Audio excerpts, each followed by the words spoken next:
it's Darlene here from Cranky Crow, and this is part 2 of how to put a mural on your wall. In part 1, we talked about how to prepare the wall, how to clean it, and if you were going to paint large areas of color on the wall, how to do that rather than using little tiny brushes and taking forever to do it.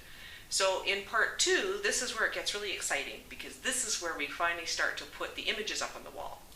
And as you can see, I am surrounded by something that's partially started here, and I haven't put any color in the background wall, and that's because I wanted these to show up a little bit better today for this video. So if I were going to do this for a child's wall, maybe I would have painted some green or some brown down here, and maybe I would have already painted some blue in here, but for today we're just going to stick with white. And you can see that I've already got 3 very faint characters up here. And what I want to do is go through the stages of how to transfer the images on and then what to do with them after that. So if you just look at these images, you can see that I've got a giraffe. And if you ordered one of our kits, these are a few of the images from the Jungle Kit. So here is Mr. Giraffe, and I've transferred him on here. And here is my zebra, and because I have a window here, I wanted to wrap the zebra around. And then finally, if you can look up there, I have this little lion, and you can see that he's actually on top of the window and he's looking down. I thought he was pretty cute. So if you're not doing this on a window, then you can also just paint a tree on. And in our kits, we have samples of ideas of what you can do with these different images. So for today, I'm going to actually be adding this little bird. You can see that he's right here. And I am going to be putting him somewhere up here. So that's what we're going to begin with. So I've got my little bird here, and the next thing I want to do is I want to position him. Take painter's tape. This is a little different from regular masking tape because it will not take the paint off of your walls, which is very important. So if you take a little bit of tape, I just take a couple of pieces here. Start by just putting it at the top of your image.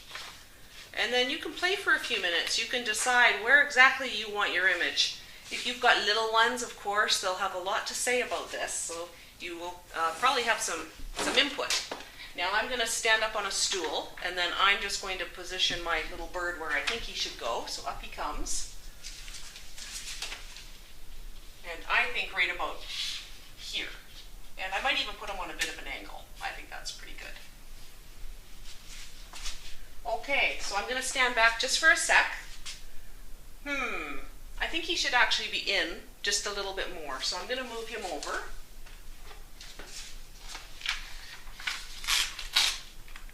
A little bit that way. There.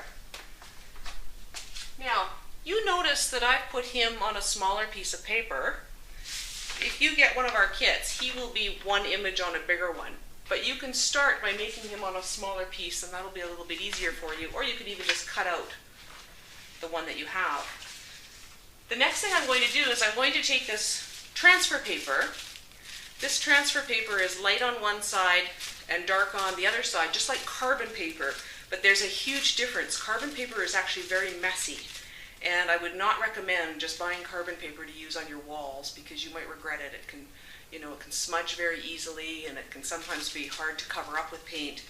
Whereas transfer paper comes through our kits in a big sheet. You can also buy it at most art stores in individual sheets or big packages. And what I'm doing in this situation is, because I've got such a small image, I've taken my big sheet and I've cut a smaller piece. So now I'm going to do the same thing that I did with my little bird. I'm just going to get my painter's tape because I'm going to put my transfer paper underneath. So here we go.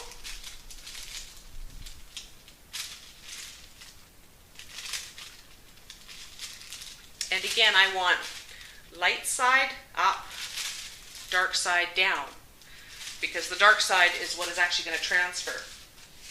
So let me just put this up here, slide it under here.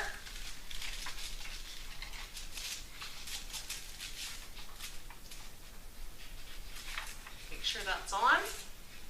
Great, and I can see at this point exactly where the black is behind it. So that's good, because I know that I can just stand up there and I won't have to move the transfer paper at all. Now, make sure your pencil's pretty sharp. This is important because, believe it or not, if you have a dull pencil, sometimes that can make your lines that transfer a little bit difficult to see. So I'm going to stand up here, and I am actually going to press quite hard.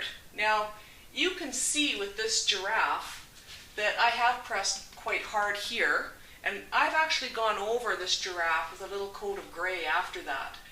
But I'm going to start just with my little bird, and I'm going to transfer the image, and I'm going to do this quite quickly. If you were at home, you would probably be taking your time with this, but because I'm making the video, I've just got this small image, and I'm going to do it quite quickly. Okay, as you can see, I have started transferring my drawing on, and I'm pausing here briefly so that you can see underneath. I want to double check and make sure that the image is dark enough and that it's coming through. So never take down the tape, never take down the transfer paper, just lift it up. And it's very faint, but it is there. It might be a little bit difficult to see with the video, but it's quite clear for me to see here. So I'm just going to continue on. Just doing the little feet.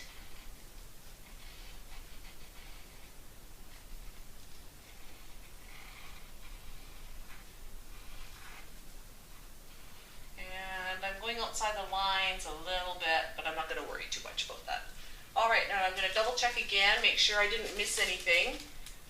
You know what? I missed this from here. So always a good idea to double check or triple check. And I'm going to check again. Yes, everything's there. So at this point, I can take him down. Just going to pull both off. There, and I've got my little bird. Now, the next thing we're going to do is we are going to actually apply something called gesso. Now, this huge big thing here is acrylic gesso, and it's by Liquitex. Liquitex is a very reputable company, and you can of course get this at any big art retailer. However, these brand names that are particularly suitable for canvases and fine art can be very expensive. And you certainly don't need to buy any big jugs like this. I buy it in bulk because it ends up being a bit cheaper because I work on bigger canvases as well as walls. But what you can do, especially if this is your first time doing this, I actually bought this at Walmart.